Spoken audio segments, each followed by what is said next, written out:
Well, hey now, welcome to Fitz's Electric Bar. I consider you my good friend in the VC community and beyond, Marty in Oregon. Marty, how are you? Hey, everybody. I'm good. Um, Uh, I'm doing really well. I'm really looking forward to having a little chat with you, Fitz. well, thank you for participating. A little bit from my perspective, I was just telling you before we started recording this that you've kind of developed as a person who does great interviews, and you host the family table, and you've done some really good interviews with people. And I think if people are interested in getting a little bit of a deeper dive, a long form, as it were, into some people and what their interests are beyond vinyl, then check out Marty in Oregon. Of course, as usual, the channel will be down below. So thanks for joining again. You bet. I'm glad to be here. So Marty, when did you start your channel? Well, I've had the YouTube channel for several years now, but I just tossed up some motorcycle videos and some drone footage, but maybe just 10 or so. And then probably I think my first tag was last year. I did somebody's vinyl tag, and I had discovered Rachel's Ghost, and made some friends, and thought, man, I'm just going to try this. I'd always been intimidated by the video side of it, whether there was editing or anything. So I haven't done any real editing, but putting myself in front of the camera a little bit. And you find that when you do it once, the second time is a little easier, and then it gets easier after that. But I still think I only have, I don't know, 35 or 40 videos up so far. You're still in terms of the really active in the early days. I'm a rookie for sure. I'm not really, I'm not really looking. I put it to you this way. The videos that I put up and the interviews I put up, I keep in mind that in the back of my mind, it's always what would my daughters want to see online, my online history after I'm long gone. So That's a cool motivation or focus. I like that. yeah, it keeps me in line, I guess. That too. Yeah. Um, and where are you based? I'm in Silverton, Oregon, so about an hour south of Portland in the Willamette Valley, just a small little town near Silver Falls State Park of about 10,000 people. And did I, you grow? Sorry, go ahead. I was born, yeah, I was born about an hour from here, south of here, and and spent some time out of state, but for the most part have been an Oregon country boy my whole life. Yeah. Great. And then for anybody who's watched your channel, but for those who haven't, tell us a little bit about what your day job is, so to speak. Um, I'm a truck driver now. I have been since kind of the end of the pandemic. And I always wanted to drive trucks, but didn't want to do it when my four daughters were young. Before this, I owned a sushi restaurant and sold it about a month before the pandemic hit, which was just a fluke. It worked out really well. Took a couple years off and decided to get my commercial driver's license and have been driving truck since then. So for about the last 3.5 years or so. Yeah. Awesome. How did you come up with your channel, your moniker, your channel name? You know, I had to beat up three other Martys in the state to get it, but they weren't too difficult. So no, my Instagram is Marty in Oregon, and I'm not exactly sure how I came up with it, other than I wanted, I use it as a photo album, and I try to curate it pretty good so that it views as such. And in the past, you'll see a lot of my motorcycle photos. I was really into watches for a while, so that if you go back far enough, you see lots of watch pictures and stuff like that. And just in the last couple of years, have gotten more into vinyl, and so I post that kind of content now. Cool. What's your experience been like in the VC part of your YouTube channel, and specifically, what kind of things have surprised you about being part of the vinyl community? Yeah, my job affords me the time to be able to listen to and watch sort of a lot of VC content. And when I'm in the truck by myself, so I spend 8+ hours a day by myself. I'll get out and unload and load and stuff, but a lot of time behind the wheel. So I'll have VC, whether it's commentary or reviews uh, or live chats and stuff like that. And so it's been a real companion in the truck the last while, which I really appreciated. And of course, the longer you're in it, and the more that you reach out and connect with people, the bigger your circle of friends becomes. So it's just been an incredible blessing. I grew up in a musical family, sang in bands. I was played in the church music group when I was growing up, and so my love of music has been there since the beginning. And then just in the last couple of years, I've had vinyl for a while, but really into it in the last couple of years, and so it has been just a whole new discovery of interesting characters and music and genres that has just opened up my world to a whole new area, which has been great. I love it, absolutely love it. I got the sickness, as they say, I guess. And I know you're married and your wife, have you been able to figure out a way to bring all those records into the house and not have an issue? You know, not at all. I mean, it's finding a little bit of extra space. I bought a bookshelf here a couple months ago to add some more room to it. My wife's a music lover too, and she likes vinyl, so that works out great. But I have, as you probably know, I collect albums from 1974, and I started doing that last year because I turned 50. And I when I embarked on the little project, I didn't it was more or less, I remember distinctly, like, man, I've got 50 albums from 1974. That's something else. 50 different. I just looked a little bit ago. I'm at 870 albums from 1974. That's a good And collection for anybody. it's been crazy. And those have been all of those except one, I believe, have been found in the wild. I haven't gotten any online. I guess I could say I've bought a few. I bought a couple albums from Rob, the Waxed, at his auctions, and PB Thal Patrick. But I don't really count that as buying online because they're my friends, and so they sent those to me. But yeah, the making room, and of course I can't just stick with 74s. There's all sorts of other stuff that I love to hear. And I spend a lot of evenings when I come home sitting in front of the turntable, spinning records. It's great.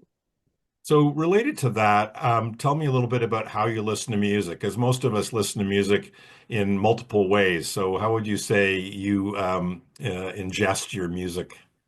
Well, I definitely stream in the truck because that's a really easy way. And to preview albums, we're so lucky now that we can do that because vinyl isn't cheap. New albums are costing between $20 and $40, and even a lot of used stuff is expensive these days.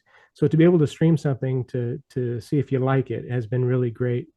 I don't stream. I mean, I'll stream at home occasionally, but I'm so enamored with the physical media of vinyl.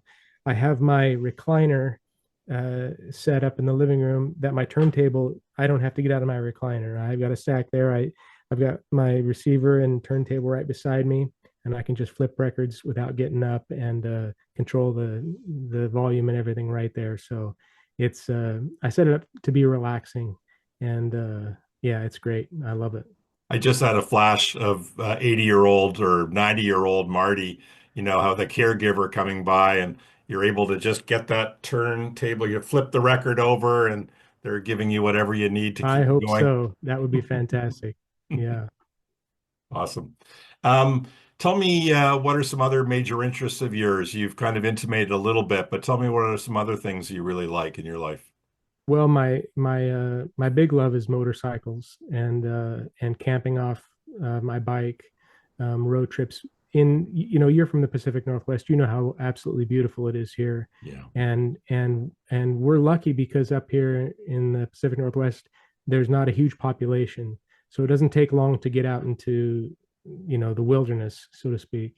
And in I've said this before in other podcasts or chats before that the whole of the UK can fit inside of Oregon. Oregon's bigger than the whole of the UK. The UK has about 67 million people, and Oregon has 4 million people. So that gives you an idea of just how much space there is to go out and explore without a lot of people around.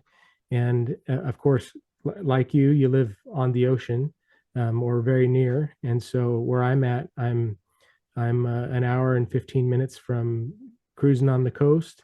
I'm in a lush fertile valley where I live. That's in between the Coast Mountain Range and the Cascade Mountains, and then we have the high desert just across the mountains to the east here. So I spend a lot of my time, if I'm not riding, planning on where I want to ride and what I want to see. There are several routes that I try to tackle every year because it's just so beautiful, like the Columbia River Gorge or the volcanic uh, Crater Lake, which is very cool here, and of course the coast and stuff like that. Um, I like to cook. I like to occasionally. I like I said, I had a sushi restaurant, so my wife's an excellent cook, but she lets me get into the kitchen every now and then, and we do stuff together. And then of course spend time with my daughters when they're around. I only have one left at home, and she's a senior in high school, grade 12. So when the girls do come by, I, of course, like to spend time with them, and they're all music lovers too, and are messaging me all the time. Dad, have you listened to this album? Have you listened to this album and stuff? So that's really great. But most of my time is spent in the truck, spending time with family on a motorcycle or listening to records. At this point, anyway, who knows? I like a variety of things, so we'll see what comes along next. Sounds like a pretty good life to me. It's great. I'm blessed. Okay, the 10 questions. So we'll start off. What for you is a record you're listening to a lot these days? What I would call a front of the pile record getting repeat listens. Um, lately, I've been listening to I listen to each 74 that I get, and they so I'm listening to a lot of a variety, but there are a handful of records that or albums that I'll listen to several times a year. Probably close to the top would be Wilco's Sky Blue Sky. When Yankee Hotel Foxtrot came out, that had a real impact on my life, and it was an introduction into a whole new style of music that I hadn't known before. And then A Ghost Is Born came out, and then when Sky Blue Sky came out, it was much more of a melodic, much easier to listen to album, and I became obsessed with it almost. And went to see Wilco whenever they came to Oregon, and really I could really that's probably one of maybe five albums that I never tire of. Um, and of course there are albums that are the soundtrack to our life, and so every time we listen to them, it takes us back to when we first heard it or what we were doing. Um, in I think it was '93, I was a year out of high school, and Paul McCartney's "Off the Ground" came out, and it's kind of a forgotten album of his. Not many, he's got so many albums, and I don't think it's super critically acclaimed, but it had some kind of progressive themes in it that I was being introduced to at that time. I was growing up. I would have had more conservative leanings, and that kind of opened my mind to, whether it be animal welfare or just more forward leaning thoughts and stuff like that, activism and stuff like that. And that album I can listen to just about any time. I grew up. I didn't listen to secular music until I was about 15, 16 years old. I mean, not that I didn't hear it and know some songs, but all my cassettes growing up and albums were Christian rock, Christian contemporary, and when let's see, this would have been like 1990, 91. They had the Columbia House Record Club, which they've had for years. It used to be records, you probably remember that, and but it was CDs, and CDs were just kind of brand new right around that time, and it was get 12 CDs for a penny or something like that. And I ordered CDs, and that kind of introduced me to I was going to boarding school at the time, and that introduced me to Eric Clapton and the Moody Blues and James Taylor and Chicago, that just kind of opened up my eyes to all this music that I didn't know anything about. And of course, right after I graduated, I started buying all the Beatles albums, and uh, and uh, as far as the Beatles is concerned, I could listen to Abbey Road over and over and over and over again. That's another one that I really like. But yeah, let's see. So there's an album by Petra. I don't know if you've heard of Petra. They were a Christian rock band, and there's an album called "Beat the System" that That's one of those albums that I could listen to over and over again. But you know, a lot of them are linked to moments in my life, as they would be, I'm supposed, for most people. But yeah, those are a few. Awesome. Tell me about a favorite concert experience you've had.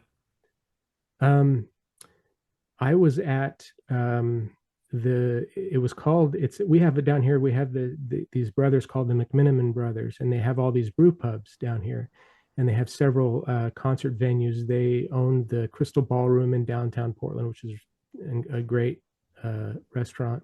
They've converted old high schools, old schools into hotels and venues, and they had a place called it's out kind of just beginning the Columbia River Gorge in Troutdale, and it's called Edgefield. And there's a, it was a, I think, I don't know if it was a convalescent home or something like that. This, you know, it's a 100-year-old building that they made into a hotel, and they have a couple of restaurants, and then there's an outdoor stage. And the concert, the Wilco concert that I went to there, well, I'm not sure what, maybe '05, '06, something like that. We got right on the stage. I had my elbows right on the stage, and Jeff Tweedy was just right there. And I was wearing this. Have you ever heard of York peppermint patties? No. It's a candy, and they have there's a blue um, uh, the label on the, it's a silver wrapper, and the label is blue, and it says York on it in this cursive. Real, anybody who's in America probably would see it, would know, especially at least our age would know. And I had this shirt, but instead of York, it said Dork. And I was wearing this, I think it was a denim shirt, and I opened it up kind of like this, and Jeff Tweedy looked down at me and laughed in the middle of a song, and I just thought that was the greatest thing of all time. But that Wilco concert stands out to me. Watching that group play, incredible. Their live album Kicking Television, which came out after A Ghost Is Born, is probably my favorite live album of all time. That's probably my standout concert. I could probably think of a few others, but that one's right up at the top. Perfect. How about a favorite Bowie record? You know, in '74, of course, you have Diamond Dogs, but I didn't really link up with that album. The album that I really like is David Live, which is from '74 as well. And I just thought, man, this sounds. I wasn't a huge. I'm more of a Bebop Deluxe fan than I am a David Bowie fan. But when I listened to David Live from '74, I think it was a concert in Philadelphia and maybe Chicago. I'm not sure, but that's right up there for me. Yeah, I love that album. I was on your channel one time and I brought that up, and that was Ah, my real kind of intro into Bowie, more right. so than Ziggy Stardust, which I think came after that in terms of my Okay. listening. And that is the most battered record I own. It's all masking Really? taped up to hold it together. I played that record to death. I love that record. Oh, cool. Yeah, Fantastic. Yeah, it sounds great. It yeah, sounds really good. awesome. Um, One of the saddest songs ever. Oh, wow. That's a good question. You know, I probably have to say Don McLean's Vincent, about Vincent Van Gogh. Not Vincent, it's called Star. Is it Starry Starry Night? Starry Starry Yes, Night. yes. Yeah. That song makes me cry just about every time I listen to it. I just he talks about Vincent ending his life in the third verse, I think. And I'll play it on the piano, and whenever I'm playing it for somebody, I can't hardly make it through that verse. That's probably the saddest. That's the saddest song I can think of. But beautiful, so beautiful, such a beautiful song. Yeah, I've said before, but I think sad and beautiful are very, very close to each other in the emotional band. yeah, yeah, Yeah. absolutely. Yeah. What about one of the most joyful songs ever? Um, uh, Sky Blue Sky on the title track from that album is really good. There's a song that I really love from a band called the Imperials. It was a Christian band, and I think it was a '79 release. One More Song for You. The second track is called I'm Forgiven, and it's just a funky, makes me I'll actually that's an album that I stream at least once a month in my truck. It just sounds, I call it the greatest white gospel soul album of the 70s. But it's really really good. And yeah, that's probably my that's my go-to to get my head bopping and make me smile for sure. Awesome. You come down on a Saturday morning, everybody's out of the house, you've got it to yourself, you get a cup of coffee. What's a perfect first record of the day on a Saturday morning? Um, if things are quiet and I'm not and I'm just kind of chilling, still a little bit sleepy, I don't think, it sounds a little bit cliched, but I don't think you can beat James Taylor's greatest hits. It's the white covered album. It's every song is a winner all the way through it, and his voice is just yeah, just yeah, it's so good. So good. That would be one. If I'm if I'm trying to um, if I'm a little bit more upbeat, I might put on Huey Lewis and the News Sports. I really like that album a lot. Those are all hits on in any of the Huey Lewis albums are good, but Sports is probably my favorite. Yeah, probably those two maybe Awesome. that I can think of right now. Anyway, there's tons, but Van Morrison or Jackson Brown? oh boy, that's a good question. I'd probably have to say Van Morrison because of my connection to Belfast. My sister lives there. Um, I'm not a I don't know a whole lot about either one of them, um, but just just the styling's probably a little bit more Van Morrison. I think so. Yeah, I mean Astro Weeks is, I mean it's a classic, and I just got Veed and Fleece, which you know about. You saw that? I saw that. That was Yeah, you were looking hard for that one. I couldn't find it in Belfast, but found it this weekend up at Too Many Records Well, and was tickled nobody to in get it. Belfast is giving up their Veed and Yeah, Fleece, I assume. yeah, I there was a ton of other Van Morrison albums there, but not Beat and Fleece. And whenever I'd ask the record store owner, or whoever had asked me, goes, "Oh, I should have a copy. I should have a copy." Could never find one. No, it was funny. Joni Mitchell or Aretha Franklin? Ah, yeah. Well, Court and Spark is a masterpiece, no doubt about that.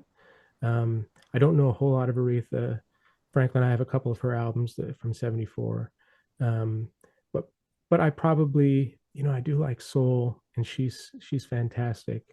But probably Joni Mitchell because of her political nature. Not that Aretha wasn't, but I couldn't comment on that really. But yeah, I'm fascinated by that whole group of friends that Joni Mitchell and a bunch of the people that she was around and with at that time in the early '70s. So yeah, Joni Mitchell. Awesome. And three absolute must-have desert island discs. Well, I would definitely say Sky Blue Sky for sure. I mean, I couldn't live without that album. I don't mean to beat a dead horse on that album, but it's just so good, so good. Let's see, I brought a few albums to remind myself. Probably maybe a Keith Green album. So you want to go back to Egypt. Um, I forget what year that is. That'd be early '80s. Um, that would be one that I could have on a desert island and listen to over and over again, and that would kind of, I imagine, bring somebody who's by themselves, bring them solace. Um, and let's see, um, maybe something like maybe a crooner. Frank Sinatra, his album, I forget what the title, a Main Event, and it was filmed in, recorded in Madison Square Garden. And it's just kind of a frolicking good time with the crowd. You can hear the crowd in the background. That'd be a great one. Yeah. I With don't all know with that one. You must know the one with the Count Basie Orchestra live at the Sands in Las Vegas. Do you know that one? I know of it. I don't know that I've listened to it. The the the main event has lots of standards on it, of course. um, but I'm not sure I don't know about the other one. But yeah, maybe a Frank Sinatra. I really like Mel Torme though, so I might have to pick a Mel Torme album. But yeah. I was in Vegas recently, and there's Mel Torme Boulevard. Oh, really? Yeah, yeah. Yeah, I think he's kind of like you have Sinatra and Dean Martin and Bing Crosby, Tony Bennett, and I think Mel Torme. What do they call him? Velvet Fog. The Velvet Fog. Yeah, he just I don't know. There was something about him. I mean, he's very charismatic too. And I I first heard his name. Do you remember the sitcom Night Court? Yes. All with Harry Anderson. His idol in the show was Mel Torme, and Mel does a cameo on that. And I thought, man, who's this Mel Torme guy? And I listened to his stuff, and yeah, he's great. I love Mel Torme. Okay. So let's go into the five final questions. Sure. This has been great. So I'm going to paint a scenario for you, and I'm going to ask you what musical scene or era would you most like to be dropped into from the past? And I'm going to give you a few examples, but you can pick your own that you think would be most appropriate for you or that you would enjoy most. One would be the Laurel Canyon scene, Joni Mitchell, Mm. Neil Young, CSN, all those guys. Another one might be the Beatles, Hamburg, 60 to 62, the early days in Germany. The birth of British punk in London, Clash, Sex Pistols, Damned, Stranglers. The New York City punk scene, CBGBs, Ramones, Talking Heads, Blondie, Television, etc. Manchester, the post-punk scene of Joy Division, that kind of thing, or the Manchester scene, which would be a little bit later, and that would be the Primal Scream, or not on Primal Scream, but in Spiral Carpet, Stone Roses, Happy Mondays, that kind of rave Mm. culture. Or fill in the blank. What scene would you most like to have been dropped into? Yeah, I might have said like the Canterbury scene with the whole Prague and what was going on there, but I would of those I would definitely choose Laurel Canyon. Um, just I'm enamored with that the whole political singer-songwriter movement. Not that the other uh, areas weren't political in what they were saying, but just the exploration of my psychedelic days are behind me, but I that really opened my eyes to to a life outside of a religious construct. And I think that in a lot of ways, those artists were a reflection of people searching for creativity outside of the of what would have been a much more reserved music scene in the United States. And it was, it was kind of after the British invasion, right? And so I maybe it was a little bit in response to that, a little bit, but I like that it was specifically an American expression, I guess you would say. Um, and I love the landscape of Laurel Canyon too, and just the I've often daydreamed about um, like a house party and everybody gathering in one of those cliffside uh, houses, um, different songs going on in different rooms, or just the different yeah the relationships that developed, whether it was Crosby, Stills, Nash, and Young, and Mitchell, and yeah, I probably Laurel Canyon. That fascinates me to a large extent. Yeah.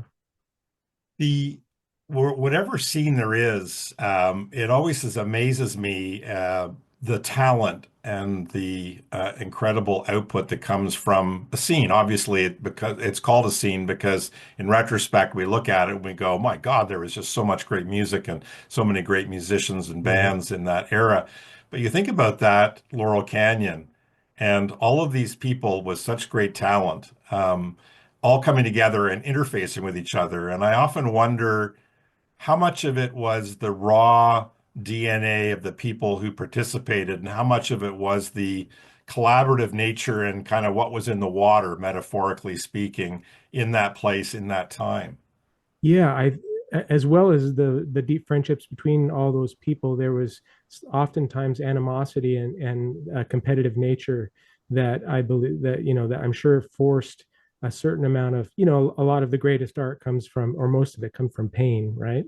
And so I think they really fed off of each other. And of course there was a lot of studio musicians that played on many of those different albums. What's the name of the crew of guys that I want to say it's the Wrecking Crew, but it's not. It's is it Yeah, I forget the um name. I know what you mean. yeah, yeah.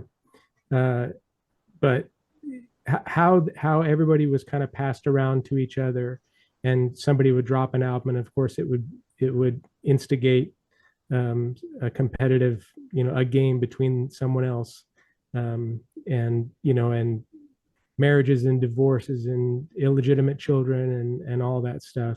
Yeah, it would have been quite a time to be alive for Yeah, sure. absolutely. So your collection of 74 releases, you mentioned that you had how many? 800 and some odd copies. 870. I have catalog.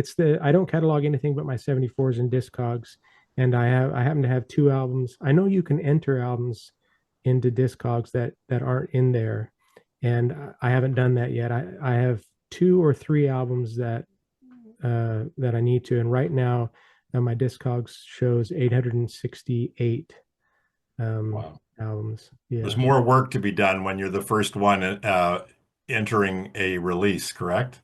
Yeah, you got to take a picture, obviously, and which is fine. And I just need to do that to figure out. It's kind of one of those, one of my other steps that I'd like to do is to be able to sell on Discogs. I haven't done that too. I have, I actually had, there's a friend of mine owns a little antique shop here in town, and she gives me a corner of her antique shop. So I have about 300 or 400 albums that I sell there, and I do pretty good, and it pays for my hobby, for my 74 hobby.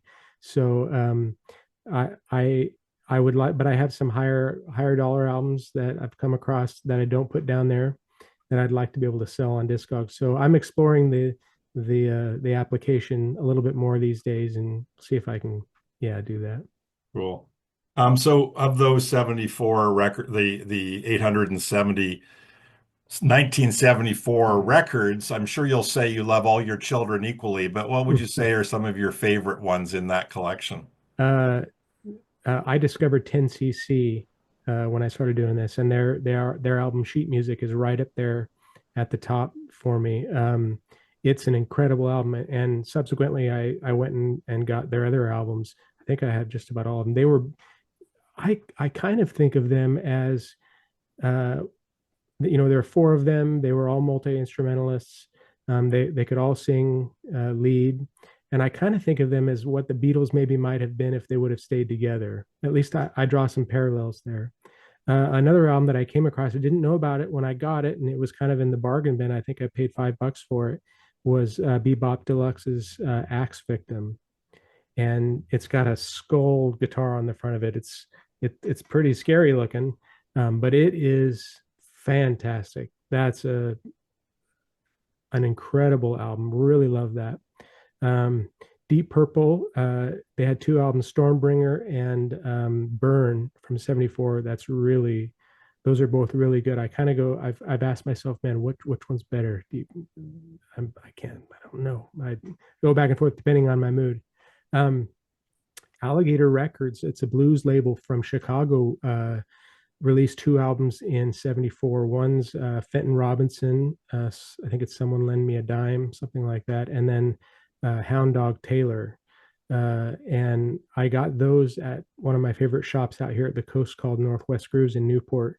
And that kind of got me a little bit hooked on blues, and I've been trying to find Alligator record label Chicago Blues, and those are two of my favorite albums from '74. Really like those albums a lot. um Jolene is great from Dolly Parton. That's a classic. There's Willie Nelson's Phases and Stages, or is it Stages, Phases and Stages? It's it's about a breakup, and the side one's like in the from the perspective of the woman, and side two is from the guy, and that's really good. I got the RSD release from last year, and it has an alternate recording that he did a couple months after he recorded the initial one, I think at Muscle Shoals, and then he recorded a second version with the Nelson Family Band, and it's quite different. It's not the same track listing, although close. And although it's neat, the I think it was, is it Jerry Wexler? Does that sound right? It's a Yeah, producer. Yeah, I think he produced the original recording is really good. Like that album a lot. Um, there are some classical that I found. I couldn't name any really off the top of my head. Um, some jazz stuff. Oh, there's a Bill Evans. I think it's called Symbiosis from '74. That is really, really good too. Um, the Keith Jarrett's The Cone concert, oh Kohn. I yeah, think that's yeah, really good too. great record. Um, I think that I really like Oscar Peterson, and he has a Pablo release with Joe Pass and I forget who the third guy is, and it's called Trio. I really like piano jazz. I'm still learning more about jazz. Don't know a whole lot about it, but am enamored with just the sheer amount of learning there is to do. With jazz, so much to learn. But that's been really fun. So yeah, Right, all across the board, probably. you do have some favorite kids then. I do, absolutely. I play favorites, no doubt about it. Yeah. Awesome. Um, what singer-songwriter do you feel has had one of the most interesting career evolutions or career arcs? Hmm. I could give the standards. Um, um, boy, I mean, I don't know if I have to. Probably my favorite singer songwriter is James Taylor. Um, he's so um, he almost seems like a demigod to me when it comes to vocals and his lyrical ability. Um, uh, it just he hasn't made a bad album. He's got several albums that aren't super popular, like October Road. Um, New Moon Shine is a great album. These are later albums after Walking Man and Sweet Baby James. Um, you know this like some of the singer songwriters, he can be overplayed, but I never I never seem to really tire of kind of dissecting the lyrics behind his songs. I think, um, yeah, I love Randy Newman. Randy Newman's fantastic, um, but yeah, I don't know how diverse Taylor's catalog is, because it does, it's pretty homogeneous, I guess, maybe. Paul Simon, I could say Paul Simon, unbelievable. The stuff that he's done, I mean, Graceland is amazing. The stuff that he did with Ladysmith Black Mambazo. Um, of course, he wrote the songs for Simon and Garfunkel, and then just, I mean, to the sheer amount of songs that he's put together, yeah, pretty amazing. Anyway, there's a few. There are a few. Good. You recently visited Ireland. Was this a family and or hereditary visit to the motherland, as it were? 100%. Yeah. 25 years ago or so, my sister married a guy from Ipswich that was living in Belfast. And so they've lived there for the most part with a stint. They had a stint in India for like 7 years, but they lived in Belfast. So my folks have a little cottage in Downpatrick, which is about 40 minutes south of Belfast. So they go over quite a bit, and I go when I can. But the I don't get to. I have two younger sisters, and we don't get to spend much time together. And so my and I've got my sister over there has two sons and two daughters, which are about the same age as my daughters. And so, no, I didn't. I said when I went over there, I want to spend time with my sisters and I want to look for records. And of course, then we went and saw castles and hedgerows and went mudlarking in the. You know what mudlarking is? I don't. It's when it mudlarking is it's more specifically describes people walking in the Thames when the tide is down, looking for little treasures in the mud. Mm. But basically, we went down to Ross Trevor, which is on the Irish Sea. Well, yeah, I guess it is on the Irish Sea, kind of south of Belfast, where my baby sister, my youngest sister, was for a couple of years. And this area was greatly inspired C.S. Lewis's Narnia. He Mm. often think it describes a lot of his the landscape from there. Anyway, we spent an afternoon mudlarking down there together and found some really neat old stuff. And yeah, and good food, Guinness, of course. But it was all about spending time with my family over there. Did you say your parents have a place over there?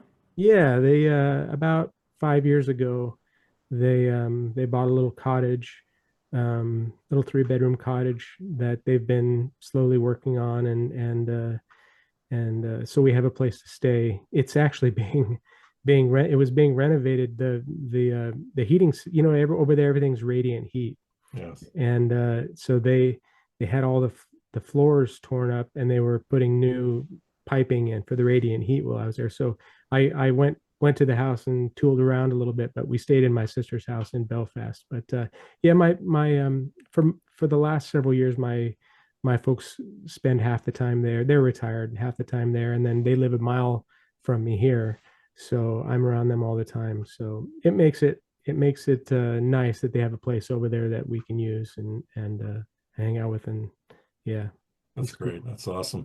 And sticking with the Ireland theme, so who is your favorite Irish artist or band? Um, there's a guy that I discovered named Brian Houston when I was there many years ago, and I think he's still playing, but he would be kind of up there, kind of he would be kind of an Irish version of the Americana scene that we have here a little bit, political music. I've listened to Thin Lizzy. I like Thin Lizzy a little bit. Uh, the is it the Horselips? Their album is really good. I like them. Of course, Van Morrison's cool. I'm not a huge fan of Van Morrison, but like his stuff. Um, let's see. That's that's probably all I can think of right now. I don't know a whole lot of Irish artists, Hmm. but I'll tell you what, there is so many pubs over there where you can go and listen to. They'll have all these little towns seem to have a pub where at least once a week the local musicians will come in and play traditional Irish music, and to sit in a pub with people playing that music is really really neat. Yeah. My mother went over to visit, and we're Irish ancestors, have Irish ancestry, and she went and looked at the places where the boats left during the famine to come to Mm, Canada, and it was very emotional for her. And she's never really been that interested in music. She loves art, but music isn't doesn't hit her the same way as it does me. uh-huh. But she said that when she went to some of the pubs, that she had an Irish friend that would take her to local pubs, and the music that was played there, she found that tremendously moving. I think she really connected with that. Yeah, they're such sweet people. And if you have any musical ability and they know about it, they want you to play with them, or they'll let you sing with them or play a song or whatever. And it's really neat. They're sweet people for sure. Did you get a chance to play or sing? I didn't we didn't there was one group playing at a time when we were in there, but we didn't stay very long. I did watch a lot of football with my nephews and my brother-in-law. We went to pubs. I was over there when Liverpool beat Tottenham for the cup or for the championship of the Premier League. That was really cool. But anyway, yeah. Awesome. That's great. Tell me about a great rock biography and or a music documentary that you really loved. Um, I am trying to break your heart. The Wilco doc that came out when Tweety was trying to. Jay Bennett was in the band, and they were button heads, and Tweety had just basically kicked his pain pill habit, and discovering, could he be creative um, without it? Turns out he could be, and he is, and that had a big impact on me. Of course, I'm a huge fan of The Last Waltz. Who isn't, right? That when I first saw in the early 90s, saw a VHS, I rented the VHS copy of that.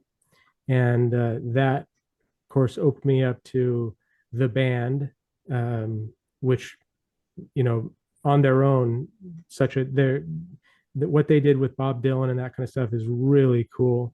But that, I learned about Dr. John and Neil Young at that time. That was my introduction to Neil Young. Wow. And though his appearance on that wasn't epic by any stretch, it was good. Yeah, that kind of opened the door on several artists at that time. And then of course it was Scorsese, right? Yeah. And that kind of informal interview style between the songs and stuff like that. I just thought that was super cool at the time when I Yeah. saw that. Yeah. Felt like you were just there with them, right? Yeah, yeah. It was new to me, that scene, and and so my mind was being blown at that time. Yeah, for Cool. sure. The last question, that's a very simple one. What's the meaning of life? Yeah, that's the ultimate question, isn't it? Um, well, I could have said a lot of things growing up, but I think now I probably say the meaning of life is that there is no meaning. You have to create it yourself. And it sounds nihilistic, and I suppose, but it I was raised religious, and then in my early 20s, when as soon as I got married, my wife, we met. I was 13 and she was 11. We grew up kind of in the church, and we didn't start dating until I was like 19, and I was 22 when we got married, and she was 19. And at that time I was playing music in the church group and stuff like that, and I began to kind of question. And this was about the time that I was being introduced to psychedelics, and I was really apprehensive, of course, because I was a church boy, and I was always never rebellious, never got in trouble. I was always a good kid, but my mind was being opened up to different religions and different philosophy, and I began to wonder, if I was born in India, wouldn't I be a Hindu? If I was born in Japan, I'd probably be Buddhist. And so my way of thinking, I discovered, was geographical, what I was taught. And it was a long process, and I went through a militant stage, and went through a depression, and wondering what is it all about. But when you get to a point where you've had heaven, or you've had eternity, and you don't have that anymore, you can imagine, or you're not certain of it, I guess I should say, and you realize that you don't know what's next. It makes this life, which this is the one thing we're sure of, so much more precious. Often my religious, all my family is extended family is still religious, and mostly very conservative politically. And of course I'm the black sheep now. And when I'll have discussions with them, I would add, if I want to get to the right to the point of it all, I'll ask them to imagine how precious this life would be to them if they knew that this was all they had, rather than just a stepping stone to eternity and paradise or whatever. So I would say the meaning of life is to create your own meaning. Yeah. I love it. And I also have to comment and say that as a black sheep, you give black sheep a good name. Oh, thank you, Fitz. I appreciate that. The idea of questioning as part of being human, I think, is a very Yeah, important yeah, thing. indeed. Marty, thank you for participating in this. I feel like I've gotten to know you a little better, and it'll be fun to share this with everybody else that watches the channel. And I look forward to watching your channel and continuing to connect with you. And one day we'll do it face to face. Well, Fitz, it's been my pleasure for sure. I really enjoy getting to know you, and I'm planning at some point this summer to come up to Vancouver and get together with hopefully you, maybe John and or Dagon and Bill Codville, and maybe Rachel and Sue will come over or something like that. So That would be awesome. I look forward yeah, to it. I'll be in touch about that for sure. Please do. And I'm around most of the summer, so that Okay. would be great. I know Todd Lost Mixtapes is also hoping to come up this summer, and Okay. maybe you can get a caravan. You'll probably take your motorcycle up though, Yeah, right? that's the plan anyway. Yeah, Hopefully it's not. How hot does it get? It probably gets about the same as what we have I here. think so. It Yeah. doesn't, of course, get humid. It can get hot when the sun is Yeah. really strong, but it's usually not that Yeah. hot. Sounds like perfect motorcycle weather. Yeah, exactly. No, that'll Yeah. be great, and look forward Cool. to seeing you. As not to get political, but many of us Canadians are just planning to not come down to the States as a protest. So, Well, but I 100% support and understand that decision. Yeah. yeah, but we miss our American friends. So, anyways, I Sure. do hope we see you here. Yeah. Planning on it for sure. Awesome. Well, thank you, Marty.